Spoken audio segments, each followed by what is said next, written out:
First item is to recite the U.S. pledge, followed by the Texas pledge, and please remain standing for a moment of silence following.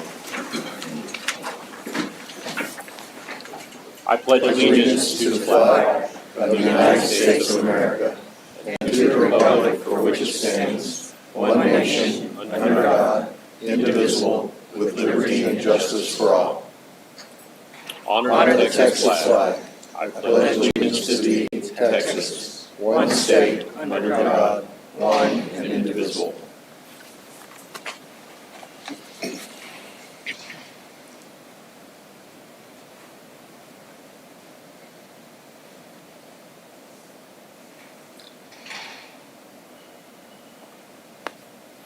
Please be seated.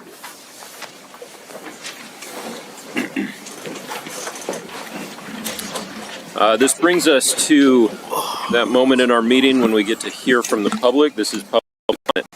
I'll remind you that in general opinion, any public comment that is made on an item that is not on the published agenda will only be heard by the City Council.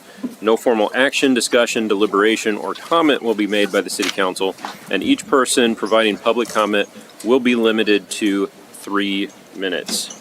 The first person I have on the list is Mr. Terry Newsom for public comment.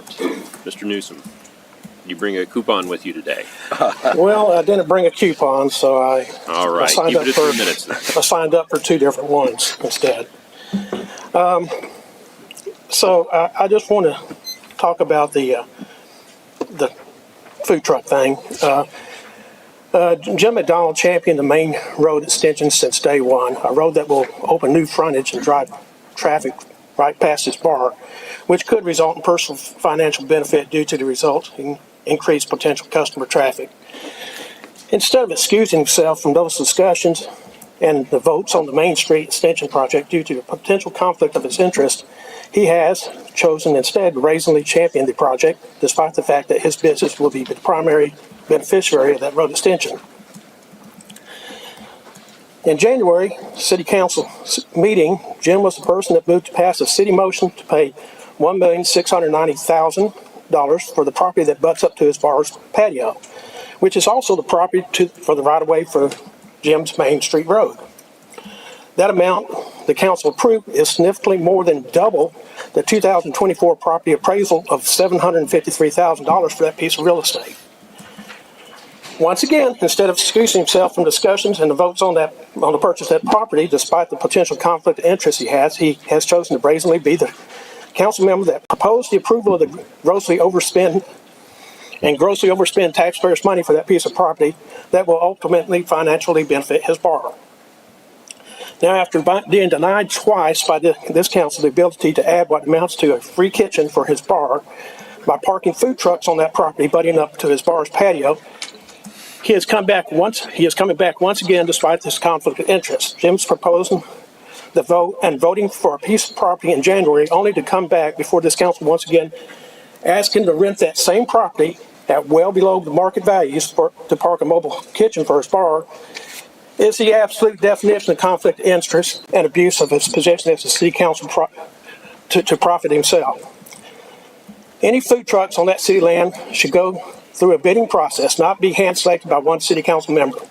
Leasing of that land owned by the city to a city council member stinks of cronyism and good old boy politics. As far as Jim providing insurance for it, we all know that if an accident happens on that land, it would open up the city to lawsuits. Lawsuits follow the deepest pockets, and while the taxpayer pockets are deep, they are not bottomless pits. And I'll save the rest of it for the next part. Thank you, Mr. Newsom. The next speaker we have signed up is Mindy Sue Cohen. Welcome this evening. Hello. I wanted to bring up the issue of door-to-door solicitors. It's been an ongoing problem. Even though I have 2 no soliciting signs on my front entry, I continually get people knocking on my door. As soon as I open that door, I'm vulnerable. My safety is at issue. It states clearly on the permit for solicitors and peddlers the ordinance citations about not knocking on a door that already has a no soliciting sign. So when the permit is let, they already know that this is not permitted. The word is not getting to the staff in the field. This is becoming a problem for those of us that do not want to have interaction with anybody. I've looked at Cedar Park, Round Rock, and various cities in the area, and they all have the same requirement, which is not to go to a house and knock on their door if they have a no soliciting sign, no trespassing sign, or something similar. So the only thing I can really recommend is that beefing up the aggressive solicitation definition and include something like knocking incessantly or ringing the doorbell incessantly should be included as an aggressive, in the aggressive definition. In addition, it's unclear to the residents how to report a incident when someone comes to their door and they're not supposed to. So my suggestion would be, can we have another link on the report it list, possibly? Or do we want to create a page on the website for the city giving tips to residents of how to handle the door-to-door solicitation process? Do we call the non-emergency line to the police department? When do we call 911? Who do we report it to? Do we report it to the city manager, to the police department? We need clarity about that. And so I would recommend also to begin to pull permits. I mean, this is the only avenue we have. It was on their permit when they signed the application.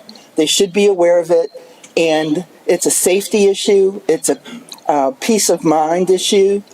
And I feel that the city can improve this process. It's under Local Government Code 215031, gives cities an opportunity to regulate this. So we need your help. Thank you. Thank you for your words. All right, and the Madam City Manager, do we have a process for that on a non-emergency basis? Now, obviously, this is not a 911 call unless somebody knocking on the door is issuing a threat. You see something, you say something. If you want to call 911 for someone on your property, you're welcome to do so. I don't want to say don't call 911. Sure. Okay. Sure, Do go we ahead. have a non-emergency method that we use to deal with these kind of issues? Like I said, I mean, we don't ever want to tell someone not to call 911. Trying to find the non-emergency number may be difficult in a time of stress. Right. So we're happy to answer a 911 call about a solicitor. We do have a permit process, and we did follow up with that resident about someone that knocked on our door. Okay. Thank you. Thank you. And the final person I have signed up here for public comment is Ms. Verna Jean Mott. Good evening, and I'm back. It'll probably be the last time for a good while, but it seems like 2024 is a year for historical events. And I wanted to just make you aware that something big is happening on July 4th, in addition to the fireworks. Two young Flugger brothers, ages 18 and 14, left Germany in 1849. Their parents and other siblings would immigrate later, eventually purchasing land here in northeast Travis County, where the park currently is. In 1934, the first family history book was published, and the first family reunion was held in the Fritz Flugger Grove, which in 1975 was donated to the city of Pflugerville as Flugger Park.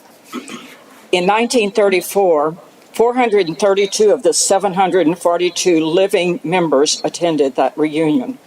After decades of reunions in the Flugger Grove, including barbecues, baseball games, and swimming in Gillian Creek, the family designed, raised funds, and built the current Flugger Hall, which was dedicated in 1986. In 2020, the 9th Flugger Family History Book was published, reflecting 4,390 descendants. The family reunion was featured last year on the TV series, The Texas Country Reporter.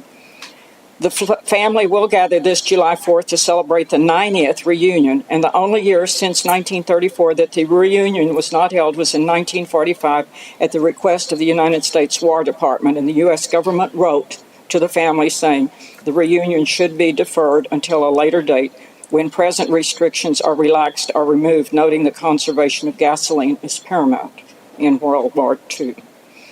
Faith, family, freedom continue to be part of the reunion program and activities as Fluggers from across America and Texas and the world gather here in Pflugerville on July 4th to celebrate their 90th.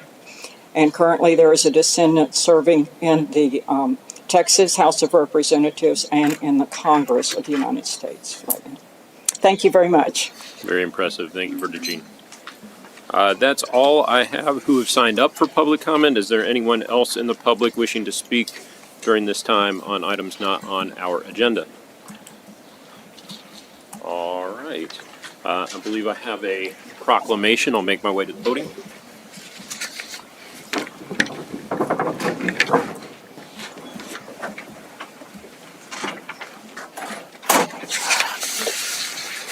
Good evening. This is it's always fun when we get to make proclamations and talk about exciting things happening in our community. And today is no exception because I get to tell you about some great work in our parks and our Parks and Rec Commission.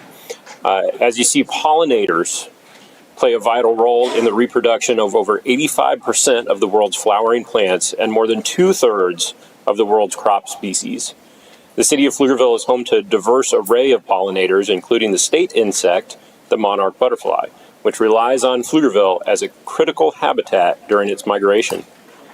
The protection and promotion of pollinator health requires the concerted effort of Texas cities, farmers, gardeners, educators, policymakers, and our citizens.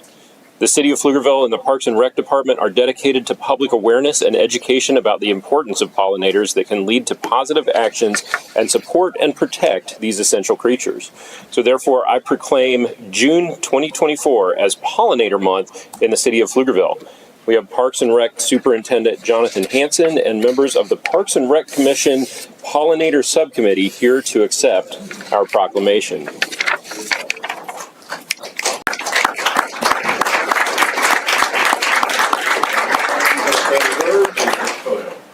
Sure. You're welcome to. Hello, I'm Jonathan Hansen. I'm the Rec Superintendent. I just wanted to let you know for the month of June, our Parks and Rec Department, along with our comms team, will be celebrating Pollinator Month. So please check out our Facebook page and come participate in some of our events. Thank you. Instagram too. Over to the flag and photo.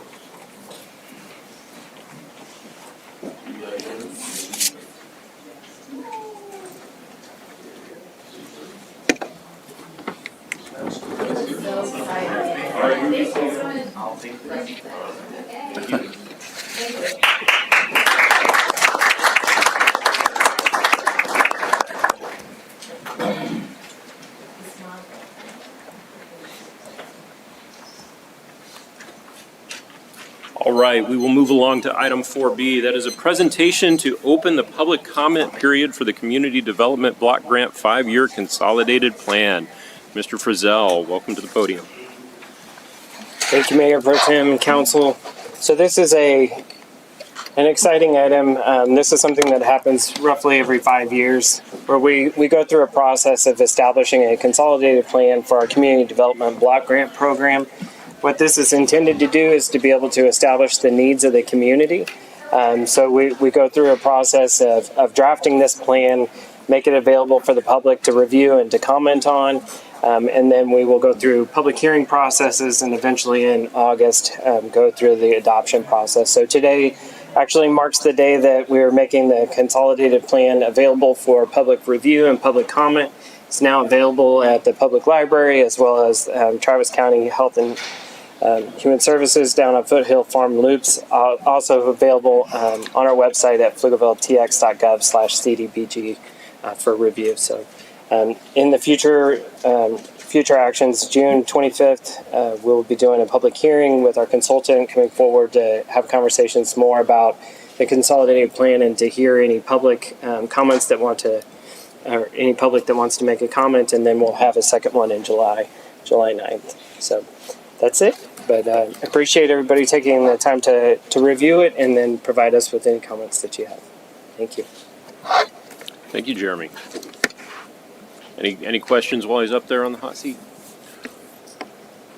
We're gonna get all those lights and all those sidewalks and everything over there, in that neighborhood we've been doing all that work on. We're gonna get that all finished, right? We are working on getting so Parkway Drive is an action item that's within our action plan. We're going through a design related to that. So that's part of our 24 action plan piece is to establish that design. We're working with a consultant right now. We'll be coming forward with their contract in the near future. I know we've been doing a lot of work on that Parkway Drive and that whole neighborhood there for quite a while. Do we need dollars, general fund dollars, or anything else, or we're doing fine with just the CDBG grant money for that? We're working through working through the design to make improvements over to there utilizing the CDBG funds. Okay. Yep. All right. You let us know if we need to do something else. Okay. But I know that the CDBG funds are very limited in terms of geographically where we can apply those. Correct. Is that area where we can apply those in Pflugerville expanding or shrinking? No, I believe that it's staying relatively the same.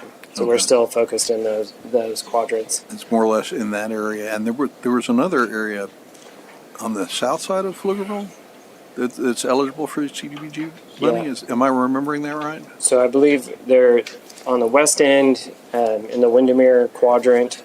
And then I believe there was a section that was over by Gatlinburg that was in that area as well. That's what I was thinking Yeah. about. And so we will continue to monitor where those funds can be able to go to. Okay, and if we have, I know that the Parkway, there were, long before Pflugerville extended all the way west to Parkway, that is when that development happened, and it happened. It was not up to the standards that we use today. Is that true for these other areas or not? I know that that's a big part of why we've been focusing on Parkway so much, but. Yeah, the western quadrant, much of that area was developed outside of the city's jurisdiction, and then we inherited it through annexations. So the Windermere quadrant, the Skyview Manor subdivisions, the Parkway Drive, that area was all in that. And some of those might not be up to our That's current correct. Yeah, standards. they would have been developed under county standards at the time. And those are some things maybe we can address with future CDBG funds. It's a For great way to infrastructure. bring it back around to the public comment that we're having. Sounds like that would be great input into our process. There we go. Thank you. All right. Thank you, Mr. Thank you both. Rogers. Thank you, Mr. Thank you. Frizzell. Thank you. That brings us to section 5 on our agenda, which is our consent agenda. Council members, do we have any items on consent that you would like to be pulled for individual consideration? 5L. We have 5 Lima. Any other? Mr. Mateer? Mr. McDonald?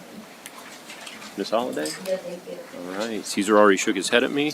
Other than 5L, Trista, would you read the consent agenda for us? Absolutely. Item 5L has been removed. Item 5A is approving an ordinance on second reading with a caption reading an ordinance of the City of Pflugerville, Texas, amending ordinance number 1203-15-02-24 of the City of Pflugerville, Texas, as amended by changing the zoning designation of a 1.6 acre tract of land known as Lot 2A Block E of the amending plat of Block E 685 Commercial Park Subdivision from General Business 2 Zoning District to the Urban Zoning District to be known as the 20205 FM 685 rezoning. Item 5L has been removed. All remaining items may be acted upon in a single motion. Move to approve. All right. Thank you, Trista. I have a motion from Mr. Rogers and a second from Ms. Holliday. You will be able to vote on your screen to approve the consent agenda.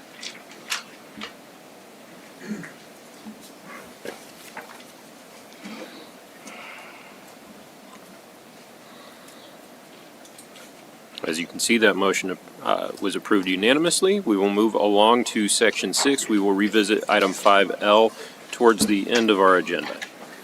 That brings us to item 6A, discuss and consider action to approve an amendment to the construction contract with PLW Waterworks in the amount of $201,902,913 for construction services associated with the Wilbarger Creek Regional Wastewater Treatment Facility and authorize the city manager to execute the same. Mr. Pritchett, our Public Utility Director, welcome to the podium. Appreciate it. Thank you, Mayor Pro Tem, and thank you, council members and Madam City Manager, for allowing me to speak this evening. So, as you know, our capital improvement program is anchored by the big three items. So, the water treatment plant expansion, the secondary raw water line, as well as this Wilbarger Regional Wastewater Treatment Facility. This is the second and final guaranteed maximum price proposal for this project. It is a monumental project for the city's capital improvement for wastewater infrastructure.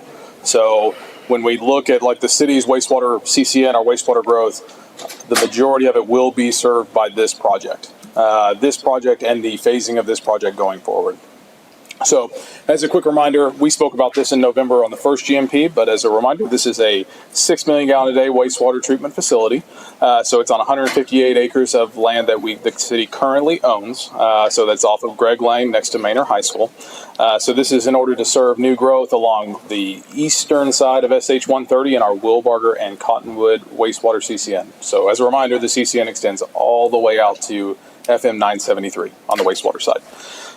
So this minimizes our lift station. So I'm sure I've all heard me talk for many, many times about lift stations, the risk profile for the city, and how risk averse we are. So this facility will consolidate those lift stations, minimize their need, and start decommissioning a lot of the lift stations we currently have along the east side of SH 130. This is also a master plan site, so it'll eventually expand out to 24 million gallons per day when at full build out, once we start moving further and further east of our wastewater CCN and more development occurs. A recap of the CMAR process. CMAR is construction manager at risk. So the delivery method, they develop the work packages, so it's a little bit different than like a traditional low bid package or a competitive sealed proposal. They develop the work packages, they provide cost estimates of the whole project, and they develop these guaranteed maximum prices, these GMPs. So as you recall, if you recall from November, we had the first GMP number 1, which was the equipment package. So the early work package that we brought forward that had all of the long lead time equipment that we need to purchase for the site. So pumps, clarifiers, motors, those kind of things that are really long lead time that we need to get started on submittals. And this GMP2 is the final GMP package. So this is the balance of plant site work. So non-equipment, so concrete work, site work, any type of civil construction to put that equipment into place and to put the facility online. So, quick update on this timeline. If y'all remember this timeline from November, I don't expect you to, but I will remind us where we were. So, where GMP1 NTP is on there, that's where we were in November. We're currently, today, we are looking for approval of GMP2. So that will be the final GMP, which means that the CMAR is off to the races for construction. So we currently on this project have both TWDB funding that we've already secured, as well as we have a WIFIA loan that we're looking to close 2 different tranches to fund another portion of this project. As mentioned in November, I think a council member asked about what the savings was to do Texas Water Development Board and WIFIA.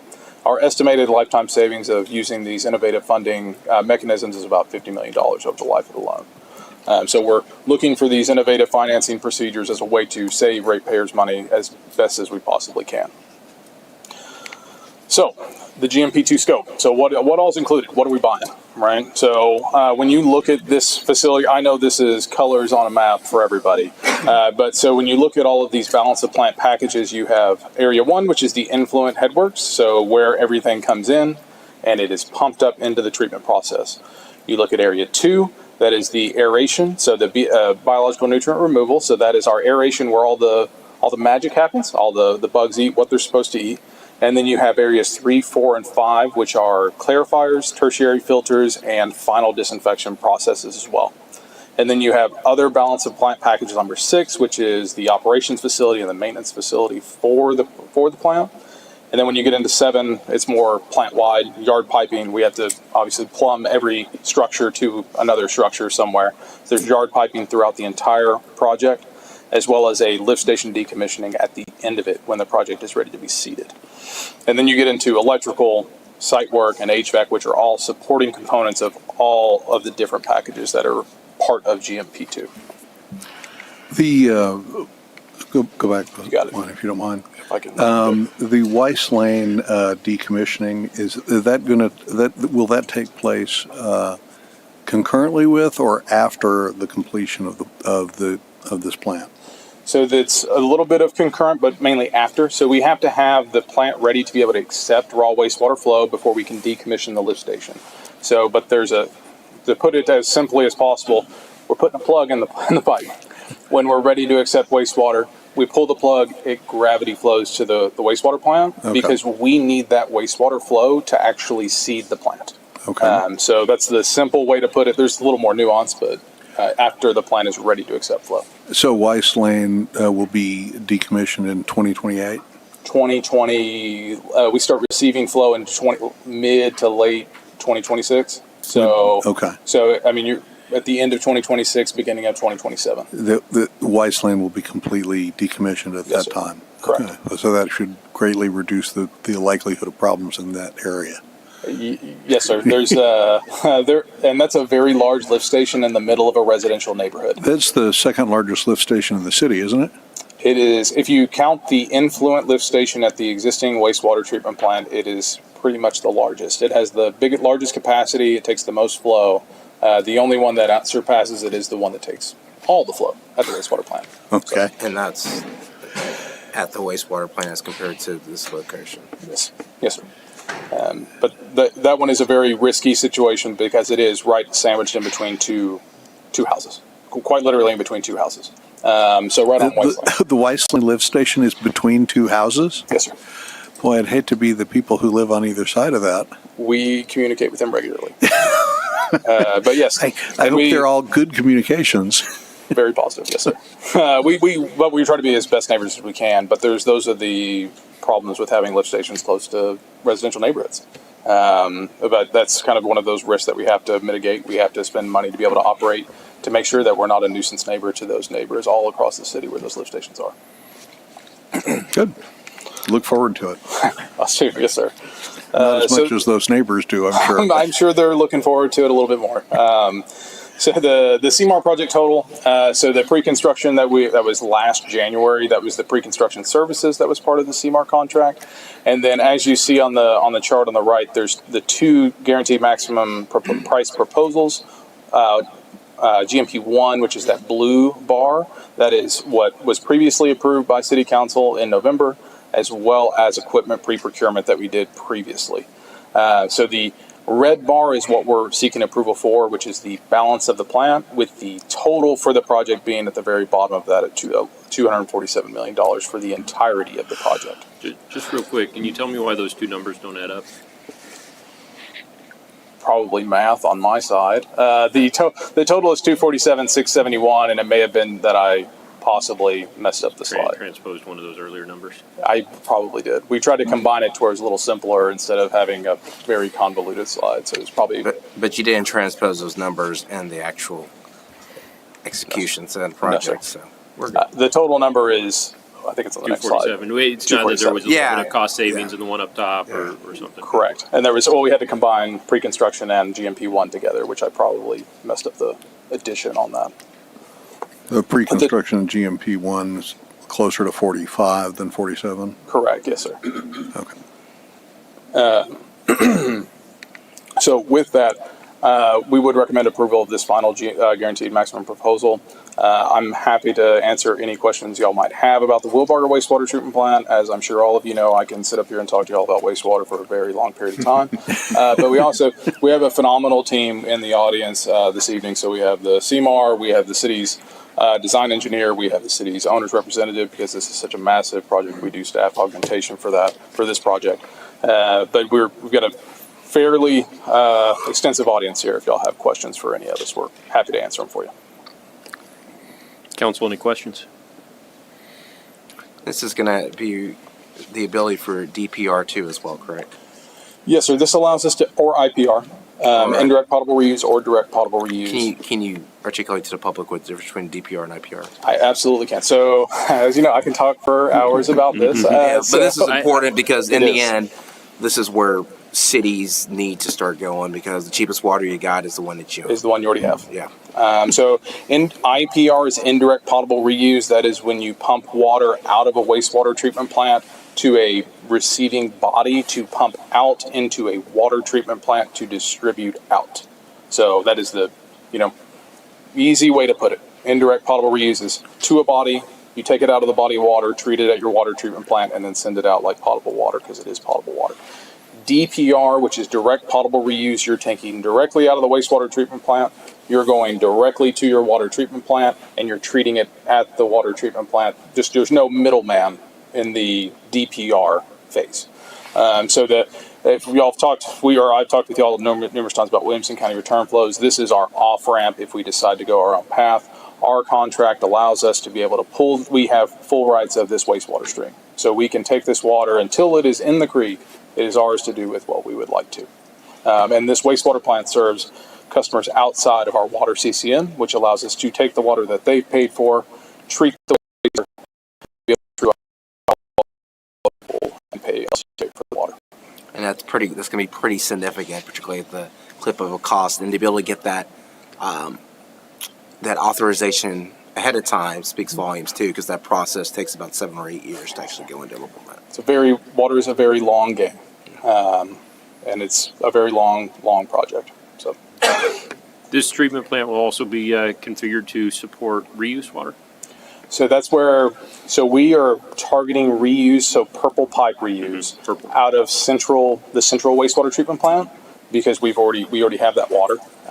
We're mainly focusing on this one to be more of an IPR or DPR project because it's not our water. Most of it's not our water to begin with. It's Manville water. So then we can take that water, return it as IPR, DPR, and central wastewater treatment plant, which takes groundwater from our other side of town. We can take it and return it to minimize how much groundwater we have to pump out. That makes It's a convoluted chess match I got All going right. on. I like seeing all the pieces line up. All right, council, any other questions? Any action y'all want to take? Move to approve. I have a motion from Mr. Rogers and a second from Ms. Holliday to approve the amendment to get this final chunk out of our Wilbarger Creek regional facility. And that motion, as you can see, passes unanimously. Thank you, Brandon, for all your hard work on this. It really does benefit the citizens when we've got all this capacity. It's going to be a great day in Pflugerville. Thank you. Thank you all very much. All right. Item 6B is being postponed to a future meeting. That means we will move straight on to item 6C. With I will item. recuse myself on this item. Okay, thank you, Mr. McDonald. I want Emily first. Ms. Barone, welcome to the podium. You have a presentation to start with. Thank you, Mayor Pro Tem. I was just going to kick this item off. This item is for a request for a license agreement to host 2 food trucks at 103 North Railroad, which is property currently owned by the city, the old Wordisms tract where our Parks and Recreation staff are located. The proposal is for a 6-month term at $250 per month for 2 food trucks for a maximum of 2. The agreement would be with the Three-Legged Goat, which is located on the adjacent property. You can see identified here on the picture as 3LG. The 2 red rectangles there indicate the potential location for those food trucks. The Three-Legged Goat would be responsible for ensuring compliance with all regulations. That includes trash pickup, electrical providing for the food trucks, as well as restrooms. They also would have to allow for patrons of anyone downtown to utilize those food trucks, even if they weren't patrons of the Three-Legged Goat. There's about 2 pages of regulations related to Austin health and other fire requirements for food trucks here. All of are included within the license agreement for your consideration this evening. All right. right, thank you. We do have one member of the public signed up to speak on this item, Mr. Terry Newsom. You may come forward and you'll have your 3 minutes.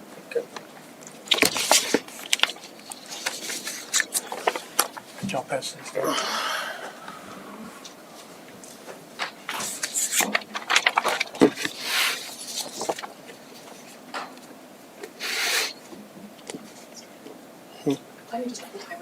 Okay, we'll go, if you can go ahead and pass them.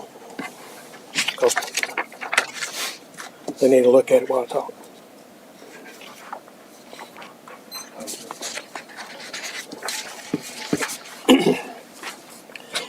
Okay, I already discussed the ethics part of a city council person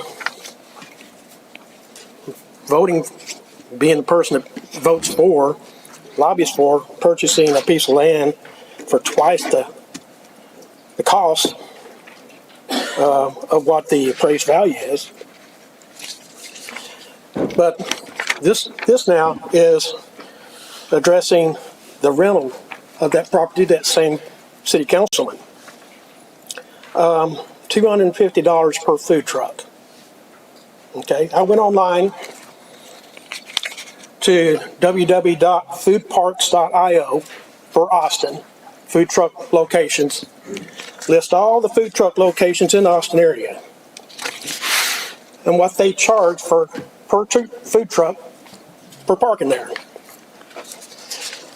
Now, I took a college stats class back in the 80s, aced it.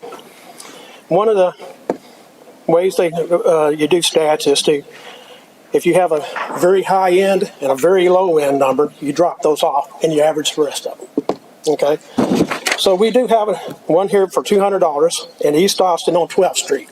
Worst part of Austin, arguably, that there is. So I dropped that off. Then we got one here for $5,000 per month. I'm not sure where that was, but I dropped that off. I took the other 19 properties rentals and averaged those. The average cost per rental space on those is $1,192.10. Not $250 each. $1,192. Almost 5 times what you're proposing to rent Mr. McDonald his space is for. Okay? Again, cronyism keeps bouncing around in my head on this. You know, the fact that nobody else can rent that property, it's going to Mr. McDonald, who's the one that proposed to buy the property. Sorry. That, to me, is the definition of conflict of interest. And then propose to gift it to him and the city take on the responsibility of possibly being sued for any injuries that happens around that food truck. Because that's what you're doing. Somebody gets on that deal, they're going to go after you, not McDonald's, they're going to go after the city where the money is. That city money is my money and the other taxpayers' money. We shouldn't be responsible to provide coverage for Jim McDonald to have a restaurant. He needs to do that himself. Thank you, Mr. Newsom. Let me just say, for the record, that Mr. Newsom and Mr. McDonald had a very warm interaction at the end of our last meeting. Mr. McDonald and Mr. Newsom very much agreed on some issues at the last meeting. So they're not always on opposite ends. That said, I move to table this item.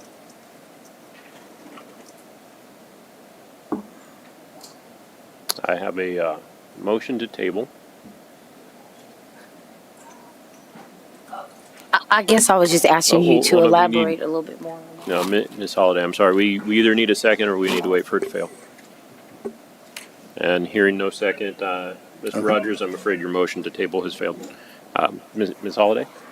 Oh, I was just asking him to elaborate a little bit more about why he felt it should be tabled. But So that's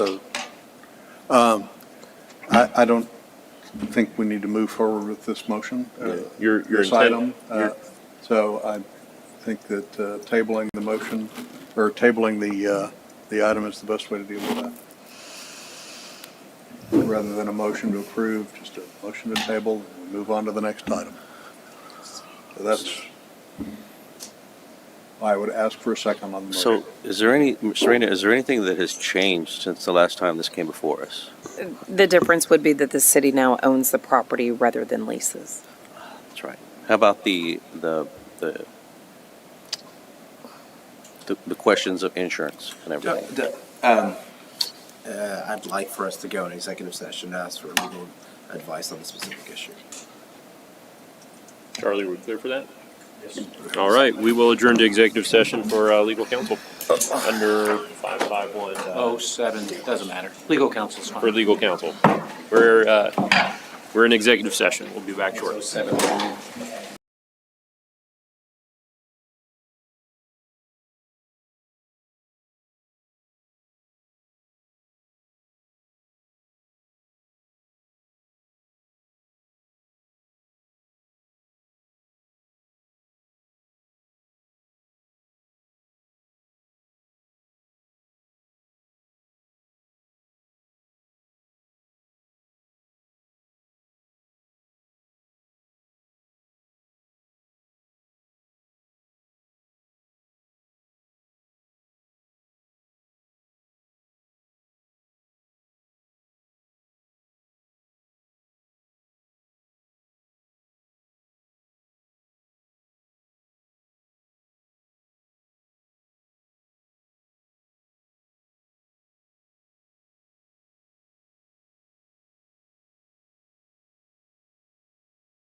I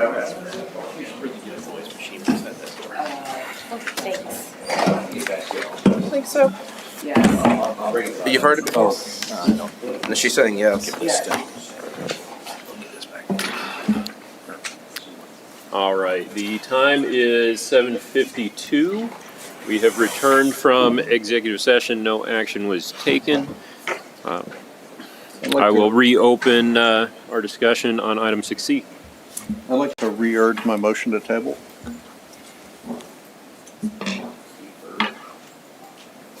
I'm looking for a second. Mr. Rogers has once again stated his motion to table. Do we have a second? I move to approve. Now, Mr. Rogers has made a motion to approve. Do we have a second? Second. All right, we have a motion and a second. Do we have any further discussion? I know that Mr. McDonald is not in the room, but I guess one of my questions too would be, how much would the food trucks actually be paying the three-legged goat to be in that spot? May I allow? Yeah, we would allow a representative to come speak. Thank you. We don't look to make money off of these food trucks. Real quick, could you state your name? I'm Dale Woodkey. My wife is a partner in the Three-Legged Goat. And we don't look to make money off of these trailers. We want to cover our expenses, and that is it. We don't charge them rent. We just want to cover our expenses. And the expenses would mostly be the electrical. We're not charging to use our bathrooms. We may charge a small amount for the waste, but we're not there to make money off of the food trucks. We're there to help promote downtown and bring people downtown to eat and drink and enjoy downtown Pflugerville. I love that, and my reason. Thank you for answering. And my reason for asking is that we're just being completely transparent here. And so, while you said you want to make sure you cover the cost, have you decided how much that amount is that you will be charging? When you make your decision, we'll make our decision. Yeah. And there's a lot of factors into that. We had an ice cream truck there that was sucking power down like nobody's business because it was overbuilt and it took up a lot of power. This is not, we just don't know. Tanya's food truck was there. She didn't use a lot of power. The snow cone truck that we were thinking about doing doesn't use a lot of power. It depends on who we bring in.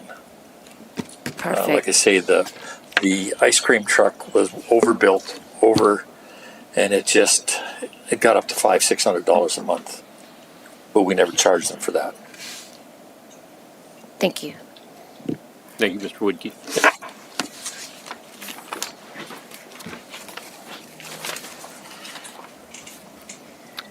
All right, we do have a motion and a second on the floor. Call the question. With that, we will take a vote. You'll have that in front of you on your screen.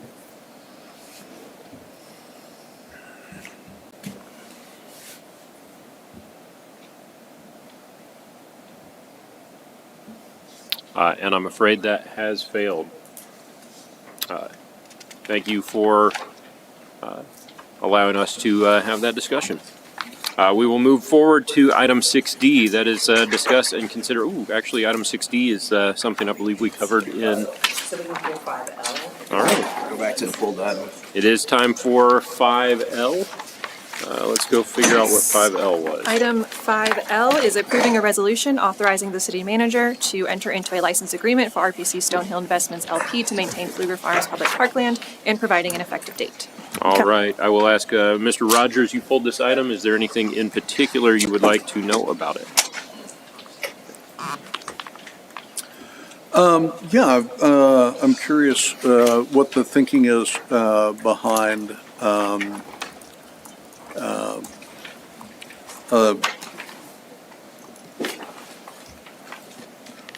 having Stonehill Investments or for us to maintain the public parkland, or for RPC Stonehill Investments to maintain the parkland? Sure, why don't we Not have sure exactly Shane what come up and, sure. the idea is behind this. Thank you. Good evening, Mayor Pro Tem and Council. This is an agreement with the city and the development company that runs the apartment complex for them to manage the parkland for 3 years. After the end of 3 years, we could take it over or we could continue to negotiate them managing that parkland. And this, so I'm familiar with the farm, I'm familiar with the apartment complex across the street from the farm. What part of this, are we talking about the parkland immediately south of the apartment complex? Or are we talking about on the east side of Foothill Farms Road? He's got it. So you can Here's see, our exhibit. We with got our a map. There we go.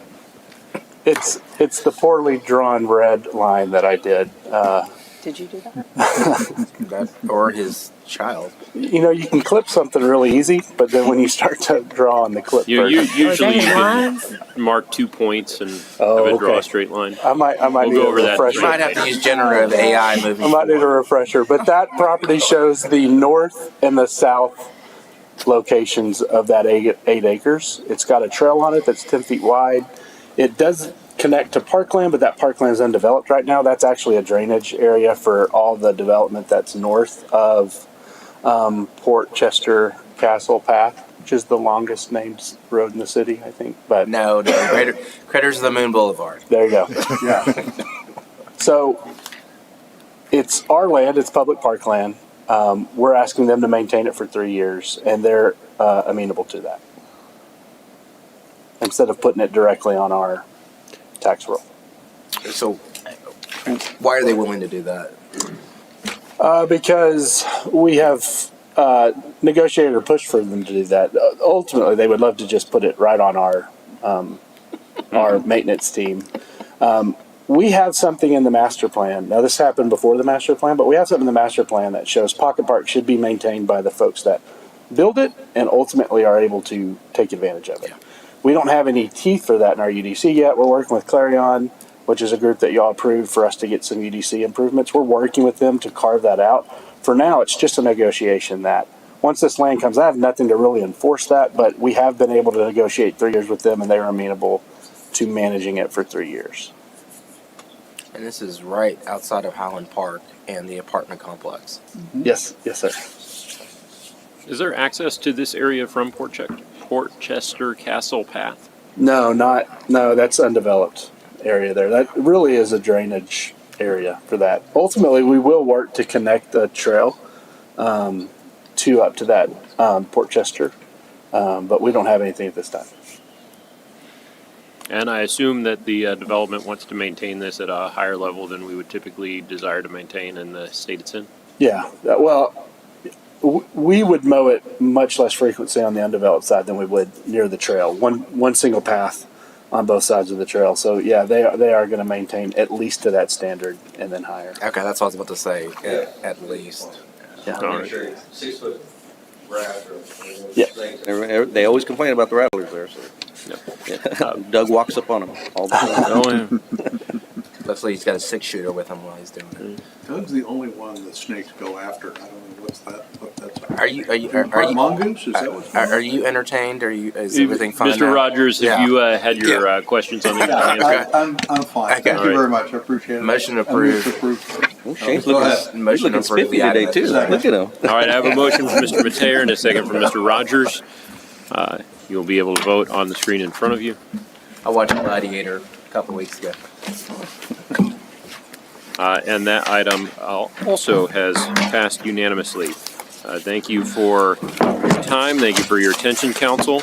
It is 8:01 and we are adjourned. Brianna, I'll give it back to you. Is this